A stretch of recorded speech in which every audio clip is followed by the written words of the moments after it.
Imagine une petite ville des Pyrénées-Atlantiques où on fabrique le principe actif de ce médicament. Imagine qu'on a appris en 2018 que le géant de l'industrie pharmaceutique derrière ce médicament polluait l'air de composés organiques volatiles jusqu'à 190 000 fois les seuils autorisés. Imagine maintenant que tu n'aies jamais pris ce médicament, mais qu'on le retrouve dans ton sang parce que tu vis et respires près de l'usine, ce qui pourrait expliquer pourquoi tes enfants sont malades. Bienvenue à Mourinx, petite ville de 7000 habitants, où le géant de l'industrie pharmaceutique Sanofi fabrique depuis les années 70 du valproate de sodium, le principe actif du médicament Dépakine, prescrit contre l'épilepsie. Le scandale de la Dépakine. 10 000 femmes enceintes auraient pris de la Dépakine. Les études ont montré qu'il est à l'origine de malformations et de troubles neurologiques majeurs chez les enfants à naître. On le sait, la Dépakine, ou plus précisément le valproate de sodium, a rendu des milliers d'enfants handicapés et est d'ailleurs aujourd'hui interdit pour les femmes enceintes ou en âge de procréer. Et aujourd'hui, chez Vaquita, on te révèle l'existence d'une plainte contre X qui pourrait créer un nouveau scandale sanitaire. Le simple fait de respirer l'air autour de l'usine qui fabrique le médicament mettrait en danger les femmes enceintes et leurs futurs enfants. On a eu accès à la plainte de celle qu'on va appeler Madame X, qui, je vous le rappelle, n'a jamais pris une seule fois de sa vie le médicament Dépakine pour atteinte involontaire à l'intégrité de la personne ayant entraîné une ITT de plus de 3 mois, mise en danger d'autrui, non-signalement d'effets indésirables. Depuis 2011, le bureau de Madame X est situé à côté de l'usine Sanofi, qui, on le sait d'après des rapports et de son propre aveu, a rejeté dans l'air entre 13 et 20 tonnes de valproate de sodium jusqu'à au moins l'année 2018. C'est dans ces conditions que Madame X a été exposée in utero au valproate de sodium pendant ses grossesses. Le 8 août 2018, après avoir pris connaissance de ces éléments, Madame X a réalisé un test de dépakinémie qui relève la présence de valproate de sodium dans son sang. Or, l'exposition au valproate de sodium pendant ses grossesses a eu un effet délétère chez les enfants. Sa fille, née en 2014, présente entre autres des retards des acquisitions, des troubles psychomoteurs et envahissants du développement, un trouble du spectre autistique. Son fils, né en 2016, présente aussi un trouble du spectre autistique, un taux d'incapacité de 50 à 80% et d'autres pathologies reconnues par ce document qui liste toutes les pathologies qui peuvent être en lien avec une exposition au valproate de sodium. Un document pour lequel s'est battue Marine Martin. C'est la lanceuse d'alerte sur la Dépakine, la bête noire de Sanofi, et elle nous a accompagnés tout le long de notre enquête. Ce médicament, elle le connaît très bien. Épileptique, elle en a pris pendant des années. Et elle a fait prouver que le handicap de ses 2 enfants était bien lié à la Dépakine. Elle a créé son association et accompagne aujourd'hui des milliers de familles en justice. Alors quand en 2018, Madame X apprend que Sanofi rejette dans l'air du valproate de sodium, c'est vers Marine Martin qu'elle se tourne.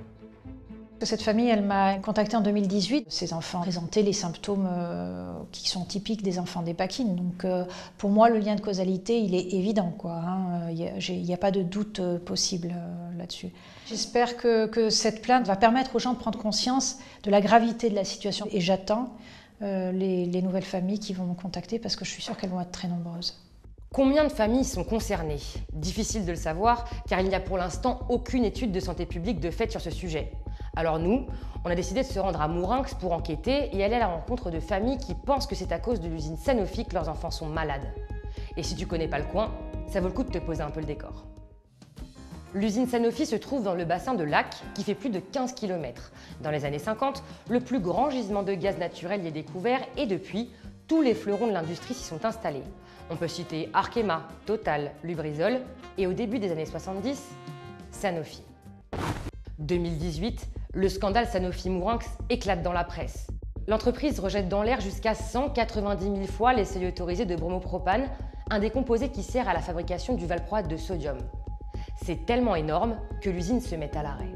Nous, on a rencontré Elena, Jérémy et leur fils Abel, 8 ans. Ils habitent à quelques kilomètres de l'usine. Bonjour. Le 11 mai 2019, leur enfant fait une première crise. Ils le retrouvent inconscient dans son urine et dans son vomi. S'ensuivent des dizaines de crises en un an. Abel est finalement diagnostiqué épileptique et vous allez le voir, depuis il a développé d'autres pathologies suspectées d'être en lien avec une exposition au valproate de sodium comme la dyspraxie. Le quotidien d'Abel est aujourd'hui rythmé par les rendez-vous médicaux. Voilà, donc là, c'est notre tableau à rendez-vous qui se remplit régulièrement. On efface au fur et à mesure. Et c'est quoi du coup ces rendez-vous? Le 7, il a par exemple une grosse journée.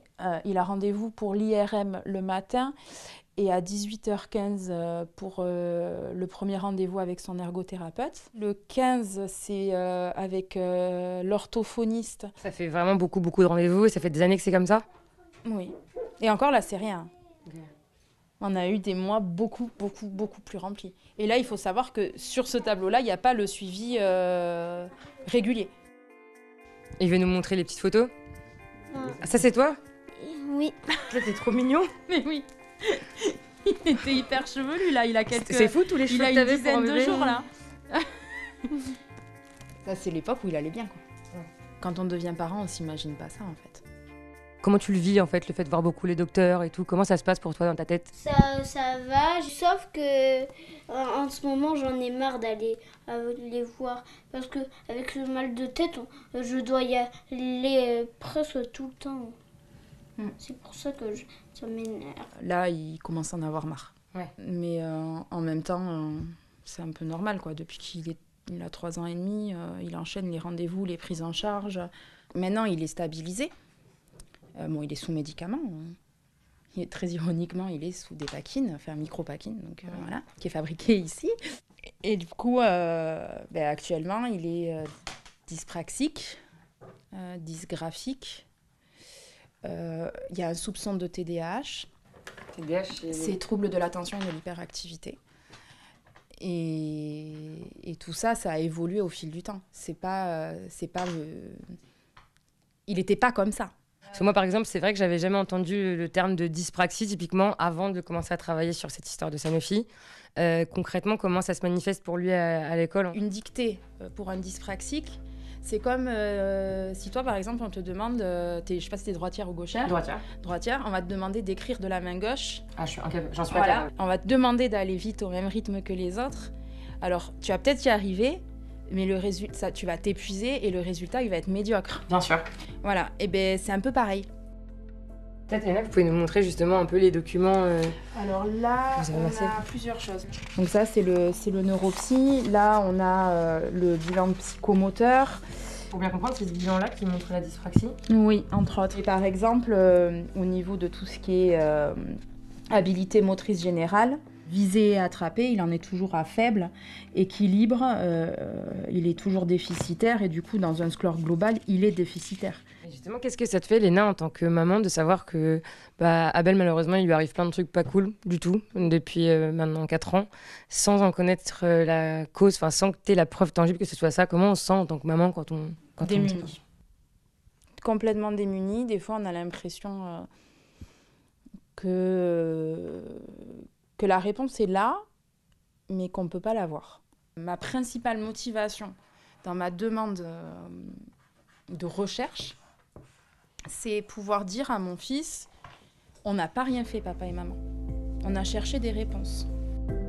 Sans réponse, Elena finit elle aussi par contacter Marine Martin pour obtenir de l'aide. Je suis certaine aujourd'hui que l'épilepsie est une des conséquences de l'exposition au valproate de sodium.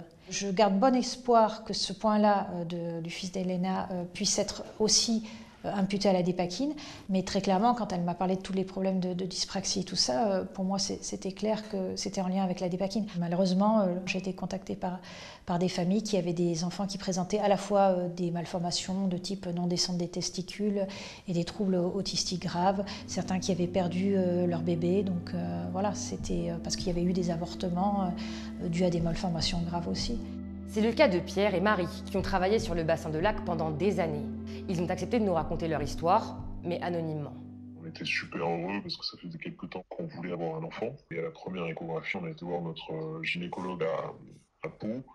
Et il se trouve que les premières minutes, il nous a fait écouter le cœur du bébé, tout allait bien. Et puis, au bout d'un quart d'heure, il s'est rendu compte qu'il avait une acranie. Donc c'était le crâne de l'enfant qui s'est pas suffisamment fixé. Et donc le cerveau sortait de la boîte crânienne. Ce qui fait qu'il nous a dit qu'il voulait mettre fin à la grossesse, quoi. Comment vous avez réagi quand le gynécologue vous a parlé de l'acranie? On est évidemment tombé des nues et c'est-à-dire qu'on est arrivé à l'échographie en se posant la question de qu'est-ce qu'on va faire pour les prochaines vacances, est-ce qu'on a le droit de prendre l'avion, etc. Donc on était vraiment complètement perché par rapport à ça. Et quand il nous a dit il a une acranie, il faut mettre fin, il sera pas viable, il faut mettre fin à la grossesse, forcément ça a été un choc, quoi. Et pourquoi aujourd'hui c'est important pour vous de raconter ce qui vous est arrivé? Nous, on voulait témoigner pour surtout dire aux salariés et à tous ceux qui sont présents sur le bassin de lac d'être vigilants, particulièrement quand il y a un projet d'enfant. C'est vrai que notre démarche, c'est plus de la prévention, parce que c'est très douloureux, là. Même là, de vous parler en brine, c'est pas simple. Je suis désolée de raviver tout ça. C'est pas de votre fait, c'est tout à votre honneur de le mettre en avant, mais pour nous, c'est des moments hyper difficiles. Et donc, si on veut aider d'autres femmes et d'autres hommes justement à se poser des questions avant et pas à subir comme nous on a subi, ce serait chouette, quoi. Toute la difficulté pour ces familles va être de pouvoir prouver que ce qu'elles ont vécu est bien lié aux pollutions de l'entreprise Sanofi. En tout cas, la justice a déjà condamné le géant de l'industrie pharmaceutique pour manque d'informations sur les risques de son médicament Dépakine pour les femmes enceintes. Sanofi a fait appel de cette décision. Et en ce moment même, une enquête judiciaire est en cours sur les rejets toxiques hors normes de Sanofi à Mourinx en 2018. Cela fait 1 an qu'une juge d'instruction du pôle santé publique du parquet de Paris enquête après le dépôt de plusieurs plaintes contre X pour notamment mise en danger d'autrui. L'APESAC, l'association de Marine Martin, fait partie des associations qui ont porté plainte. On était avec elle et son avocat Charles-Joseph Houdin le jour de son audition. Oui, de toute façon, on peut rentrer à l'intérieur, le temps de passer les contrôles. Allez, allons-y. Voilà, il fait moins froid.